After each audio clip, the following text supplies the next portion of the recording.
در دهه بهارستان جامعه دهاتی به نام میرزاعلی وایس فی ناحیه واسه این معرکه توی خانه‌دارشوی نموده بلکه لحظه از جشنواره ادانه بخشیده به روز بین المللی اویلا میباشد. ثبت اسناد حالت شهروندی در یکجایی با شعبه کار با زنان و اویلای مقامات اجرایی حکومت دولتی ناحیه واسه روز بین المللی اویلا رو در محیط اویلای ساکن دهه بهارستان کریم جان قربانوف دایر نمود.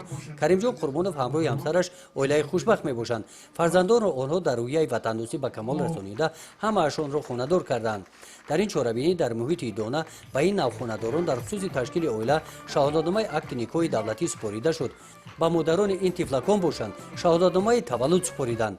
در برآمدها تاکید کرده شدند که در تعلیم و تربیت فرزندان والدان باید مسئولیت بلند حس نمایند.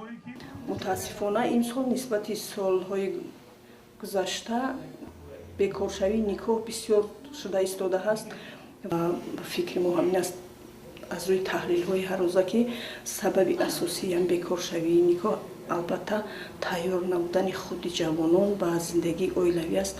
در بسیار موردها با مردها ما همین را نسبت داده می توانیم چون که سبب اساسیش را گفته نمیتونم. همین یک سبب است که دخترها وقتی مراجعت میکنن زنها فقط همین رو پیش میارن سبب پیش میارن که مرد با ما همین خیلی مناسبت میکند که میتوانی روی ما زنی دیگر میگیریم. همین سبب اساسی همین است.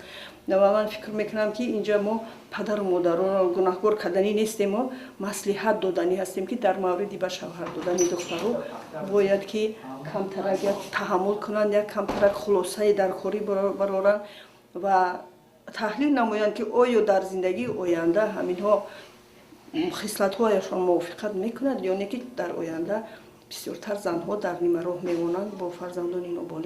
رمز عشق جاویدانی مادر است. در این چهاربینی جوانان و نوجوانان اشتراک نمودند. در برنامه فرهنگی بخشیده به روز اویلا خوانندگان مؤسسه تحصیلات میانه عمومی رقم 28 در موضوع اویلا احترام پدر و مادر شعر و سرودها خواندند.